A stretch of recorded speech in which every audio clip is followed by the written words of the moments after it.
जो महिलाएं खाना बनाते समय गैस चूल्हा धोती है तो कान खोलकर सुन ले। महाराज, अक्सर आपने माता बहनों को ज़्यादातर देखा होगा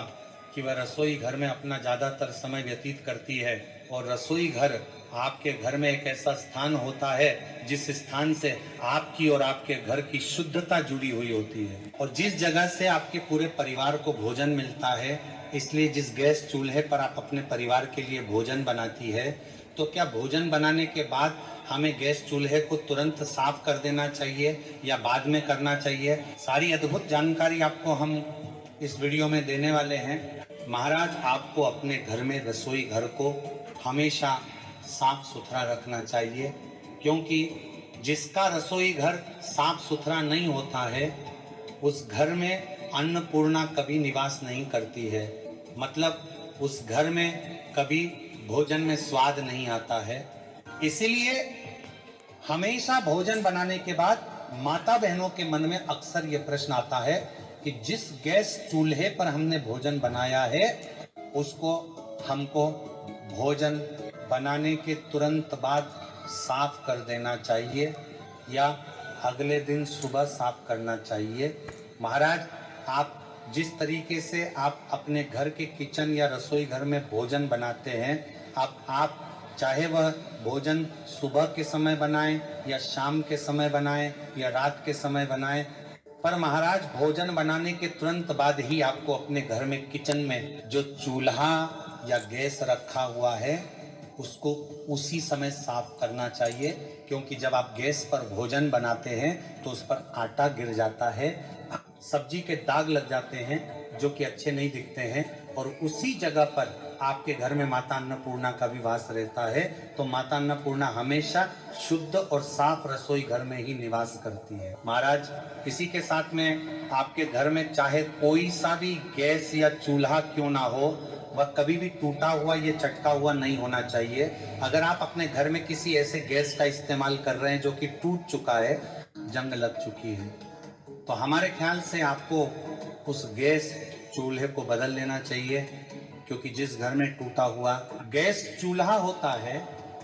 और उस पर ही भोजन बनता है, उस घर में माता लक्ष्मी कभी नहीं आती है। महाराज, इसी के साथ में आजकल गैस चूल्हे की वैरायटी बहुत अलग अलग तरह की आने लगी है, पर आपको अपने घर में वही गैस चूल्हा लाना चाहिए जो आपके घर परिवार के लिए अच्छा हो, जिसमें माता अन्नपूर्णा का वास हो। आजकल आप जब गैस चूल्हा खरीदने जाते होंगे तो आप देखते होंगे कई तरह के अलग अलग डिजाइन के गैस चूल्हे आपको देखने को मिलते होंगे। वैसे हमारे ज़माने में तो स्टील का जो गैस होता है वही हुआ करता था, पर आजकल आपको कांच के गैस चूल्हे देखने को मिलते हैं और काले रंग के गैस चूल्हे आपको ये ज़्यादातर देखने को मिलेंगे। अब महाराज, प्रश्न ये आता है कि जो कांच का गैस चूल्हा होता है और जो काले कलर का होता है, क्या वह गैस चूल्हा हम अपने घर में ला सकते हैं? तो महाराज, वैसे तो कोई भी काले रंग की चीज़ आपको अपने घर के रसोई घर में नहीं रखना चाहिए, पर जिस तरीके से समय बदल रहा है और अभी के समय यही कांच वाले गैस चूल्हा सबसे ज़्यादा अच्छे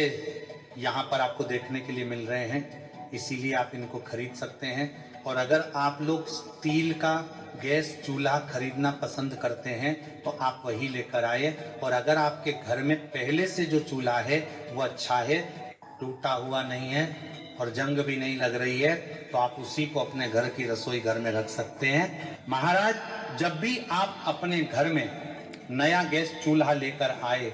तो उसकी पूजा जरूर करें। उस पर स्वास्तिक बनाने के बाद ही उस पर पहला भोजन बनाएं, या हो सके तो नए चूल्हे के ऊपर सबसे पहले दूध ही गर्म करना चाहिए। इसके बाद महाराज, आप जब रात्रि में भोजन बनाती हैं तो कुछ माताएं बहनें सोचती हैं कि हम कुछ समय बाद अपने गैस चूल्हे को साफ कर लेंगे, और उस समय के बीच में वहाँ पर चींटियाँ आ जाती हैं और मक्खियों भी वहाँ पर आ जाती हैं, और जिससे कि आपका गैस चूल्हा अशुद्धता की श्रेणी में आ जाता है, और फिर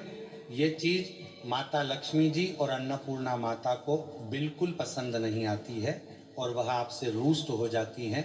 महाराज, अब कई सारी माताएं बहनें हमेशा कहती हैं कि उन्हें भोजन तो अच्छे से बनाना आता है, और उनके हाथों से जब वो भोजन बनाती है तो उनके घर के सदस्यों को उसमें स्वाद नहीं आता है। तो महाराज इसका सबसे बड़ा कारण है कि आप अपने घर में अन्नपूर्णा माता को प्रसन्न करके नहीं रखिए, क्योंकि आपके घर के रसोई घर में आप गंदगी रखते हैं।